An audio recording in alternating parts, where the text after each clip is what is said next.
What's up, YouTube? Leo1. All right. Some I want to just do this video today. This morning, before I had went to work, I was you get up in the morning, you watch the news. So some came on about George Zimmerman's mother, bitching and crying about her son ain't getting the proper justice, or he ain't getting the justice that he should have. I just want to say this to you, Mrs. Zimmerman. What about the justice for Trayvon's parents, his family? Not just Trayvon Martin, but what about the justice for Jordan Davis and these other brothers and these young brothers and black sisters that lost their lives due to war, lost their lives in the war of racism? This young brother was walking to the store minding his business during the halftime in the All-Star game. And brother didn't have no weapon on him. He didn't have a gun. He didn't have a pocket knife, brass knuckles, pipe, or anything, even a fucking stick. Only thing he had in his hand was a can of iced tea and a bag of candy and some other stuff, to send back home. And what happened is, your son seen somebody walking, young, black. And your son pursued to follow him. He's talking on the phone, which he said that with you and your family and your son claimed that NBC was clipping off parts of the 911 tape. I don't believe that. Not by a second chance, I don't believe it. That was the full audio. Now, the operator, it's like, if you're working at a job like a McDonald's, a bank, or whatever, and they said during the robbery or something, do not take fucking justice in your hands. And see, what happened is that the 911 operator told your son not to follow this kid. If he ain't doing nothing, let him go on his merry way. But see, you decide to take the justice in your own hands. You decide to follow this young brother. And if somebody was following me, I would move up a little bit, but all of a sudden I would have to stop and say, what do the fuck you want? Your son killed this young brother in cold blood without a second thought. And then all of a sudden but your husband get on conservative news instead of going to other presses. But they go into a conservative news with their face shadowed. A coward move. So your son killed this young brother in cold blood. Just like any other of these racist people kill young black kids in cold blood. Now I would say this to the black parents. Not just Trayvon Martin's family, not just Jordan Davis' family, but all the black people in this United States of America, this hellhole. If your kids happen to want to go to the store,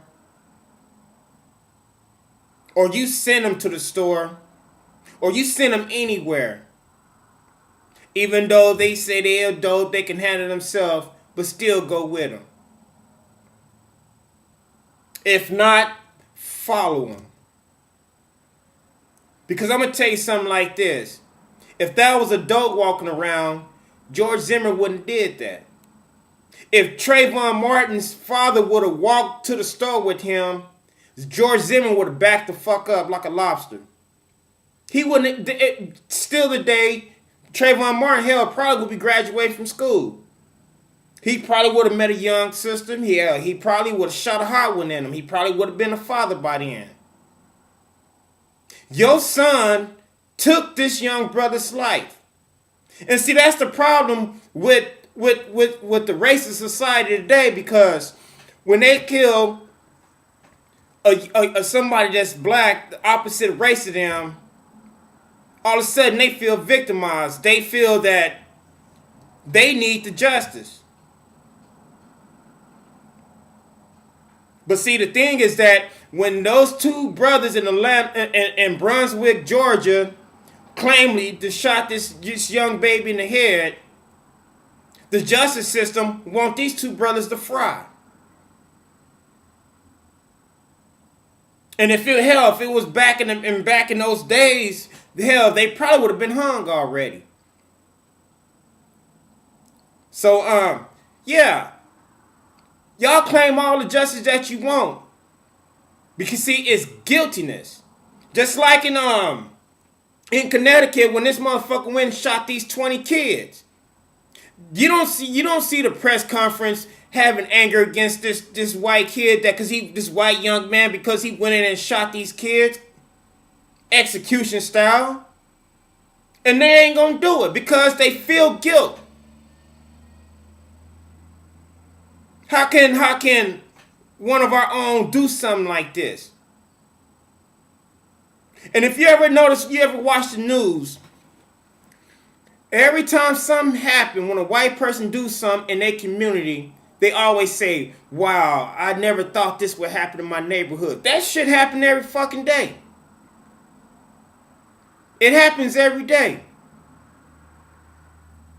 Now you got, in California and probably somewhere else, now you got Mexicans coming here killing black people over a neighborhood that they both share.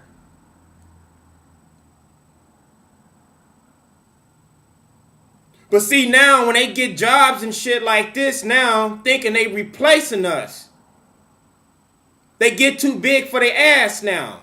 So if they living comfortable just like the white people living comfortable, and if the white people hate us, they had that same mindset. Hell, if they don't like them, we don't like them either, because we living good. Brothers and sisters, you got to understand is that the world we live in right now, in this country living in right now, ain't milk and cookies at all. Because to them right now, they feel like we like endangered species. Just killing, they're trying to kill us off one by one because they think they doing something. And just like I said, you got Hispanics killing blacks for nothing. Black men, black women, every man, woman, and child of my color, of your color, brothers and sisters. From the prison system out on the goddamn streets of society of the streets. Because in prison system, Mexicans team up with Aryan Brotherhood, the white supremacists. Every time it's a fucking riot, it's always whites and Mexicans against blacks. How the fuck did this happen? But I'm gonna get on with part 2 with this conversation. So just hold your horses because I gotta talk about this shit.